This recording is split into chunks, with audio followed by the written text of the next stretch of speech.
મધ્ય ભારતમાં ભારે દબાણ સર્જાયું છે, જેની અસર ગુજરાત, રાજસ્થાન અને મહારાષ્ટ્ર પર થઈ રહી છે, જેના કારણે વરસાદી માહોલ છવાયેલો છે। જોકે ગઈકાલે રાજસ્થાનમાં વરસાદી સિસ્ટમ સક્રિય થઈ છે। વિંડીના માધ્યમથી જોઈ લઈએ ગુજરાતમાં ક્યાં કેટલો વરસાદની આગાહી છે, ક્યાં કેવો વરસાદ પડશે। પહેલા તો અહીંયા વરસાદી સિસ્ટમ સક્રિય થઈ છે રાજસ્થાન પાસે, અને તેની જ અસર ઉત્તર અને મધ્ય ગુજરાતમાં જોવા મળી રહી છે। સૌરાષ્ટ્રના દરિયાકાંઠાના બેલ્ટની વાત કરીએ તો દ્વારકા, જામનગર, જૂનાગઢ, ઉના, ભાવનગરમાં સ્કાય ઝોન આપ જોઈ રહ્યા છો, જ્યાં વરસાદ પડી રહ્યો છે, ક્યાંક ધીમી ધારે, ક્યાંક ધોધમાર વરસી રહ્યો છે।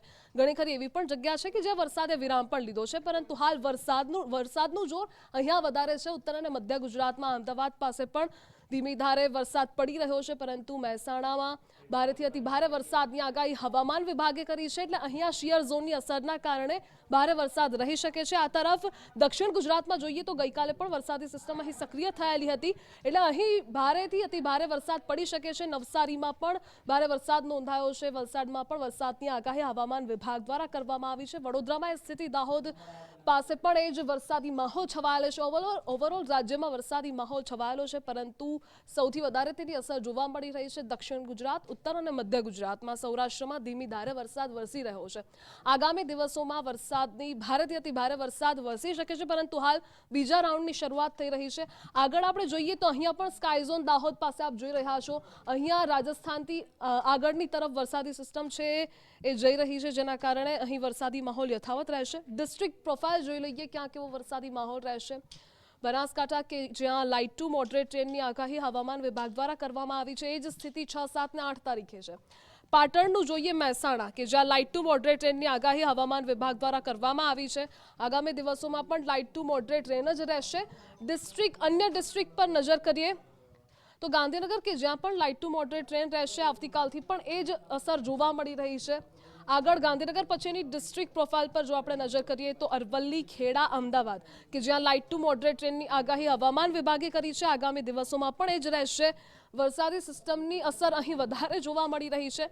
આણંદ, બરોડા કે જ્યાં પણ લાઇટ ટુ મોડરેટ ટ્રેનની આગાહી હવામાન વિભાગે કરી છે, આગામી દિવસોમાં પણ લાઇટ ટુ મોડરેટ એટલે કે મધ્યમ વરસાદ વરસી શકે છે। અહીં ક્યાંક ધોધમાર વરસાદ વરસી રહ્યો છે। પંચમહાલ, દાહોદમાં આવતીકાલે એક સિસ્ટમ સક્રિય થઈ રહી છે, સ્કાય ઝોન જે વિંડીમાં આપણે જોયો હતો, પરંતુ આ વાઇઝ જોઈએ તો લાઇટ ટુ મોડરેટ ટ્રેન રહેશે, એટલે મધ્યમ વરસાદ વરસી શકે છે। આગળ જોઈએ અન્ય ડિસ્ટ્રિક્ટ પર નજર કરીએ, મહીસાગર, છોટાઉદેપુર જ્યાં લાઇટ ટુ મોડરેટ ટ્રેન રહેશે, આગામી 3 થી 4 દિવસ એ જ સ્થિતિ।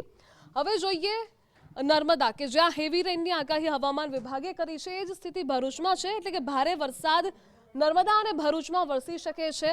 આગામી દિવસોમાં લાઇટ ટુ મોડરેટ રેન રહેશે। ત્યારબાદ ભરૂચ, સુરત અને ડાંગ કે જ્યાં હેવી રેનની આગાહી હવામાન વિભાગે કરી છે। દક્ષિણ ગુજરાતમાં પહેલેથી જ શિયર ઝોનની અસર છે, જેના કારણે વરસાદી માહોલ છવાયેલો છે અને એક સિસ્ટમ પણ સક્રિય થયેલી છે। આગામી દિવસોમાં લાઇટ ટુ મોડરેટ રેન રહી શકે છે, પરંતુ આજે ભારે વરસાદની આગાહી હવામાન વિભાગે કરી છે। નવસારીમાં પણ એ જ સ્થિતિ છે। નવસારીમાં હેવી ટુ વેરી હેવી રેનની આગાહી હવામાન વિભાગે કરી છે। આવતીકાલે હેવી રેન છે અને ત્યારબાદ લાઇટ ટુ મોડરેટ રેન રહેશે। અન્ય ડિસ્ટ્રિક્ટ પ્રોફાઇલ પર નજર કરીએ તો વલસાડ કે જ્યાં હેવી ટુ વેરી હેવી રેનની આગાહી આજે કરી છે, આવતીકાલે હેવી રેન છે અને ત્યાર પછી 7 ઓગસ્ટથી લાઇટ ટુ મોડરેટ રેન રહેશે। તાપી કે જ્યાં હેવી રેનની આગાહી હવામાન વિભાગે કરી છે, આવતીકાલથી લાઇટ ટુ મોડરેટ રેન એટલે કે મધ્યમ વરસાદ તાપીમાં વરસી શકે છે। ઓવરઓલ દક્ષિણનો જે આખો બેલ્ટ છે ત્યાં વરસાદી માહોલ છવાયેલો છે। હેવી ટુ વેરી હેવી રેનની આગાહી હવામાન વિભાગે કરી છે। દાદરાનગર હવેલી અને અન્ય ડિસ્ટ્રિક્ટની પ્રોફાઇલ પર નજર કરીએ તો હેવી ટુ વેરી હેવી રેનની આગાહી આજના દિવસે છે, આવતીકાલે હેવી રેન અને ત્યારબાદ લાઇટ ટુ મોડરેટ રેન છે। દમણમાં પણ હેવી ટુ વેરી હેવી રેનની આગાહી હવામાન વિભાગે કરી છે, આવતીકાલે હેવી રેન, ત્યારબાદ લાઇટ ટુ મોડરેટ। સુરેન્દ્રનગર આસપાસની પ્રોફાઇલ પર નજર કરીએ, સુરેન્દ્રનગર કે જ્યાં પહેલાથી જ વરસાદની ઘટ જણાઈ રહી છે, ત્યાં લાઇટ ટુ મોડરેટ રેન હજુ પણ રહેશે। રાજકોટ કે જ્યાં પણ વરસાદ વિરામ લેશે, ધીમી ધારે વરસાદ વરસી રહ્યો છે, ત્યાં પણ હવામાન વિભાગની આગાહી પ્રમાણે લાઇટ ટુ મોડરેટ રેન જ રહેશે આગામી દિવસોમાં પણ। ત્યારબાદ જામનગરમાં જોઈએ તો જામનગર પછીની અન્ય પ્રોફાઇલ પર નજર કરીએ, લાઇટ ટુ મોડરેટ રેન આગામી 5 દિવસ રહેશે। પોરબંદર, જૂનાગઢ અને અમરેલી કે જ્યાં પણ લાઇટ ટુ મોડરેટ રેનની આગાહી હવામાન વિભાગે કરી છે અને આગામી 3 દિવસ મધ્યમ વરસાદ જ અહીં રહેશે। અમરેલી અને ભાવનગરનું જોઈએ, ભાવનગરમાં પહેલેથી સિસ્ટમ સક્રિય થયેલી હતી, જેના કારણે ભારે વરસાદ વરસી રહ્યો હતો। ગઈકાલ સુધી હેવી રેનની આગાહી હતી, પરંતુ આજથી લાઇટ ટુ મોડરેટ રેનની આગાહી હવામાન વિભાગે કરી છે।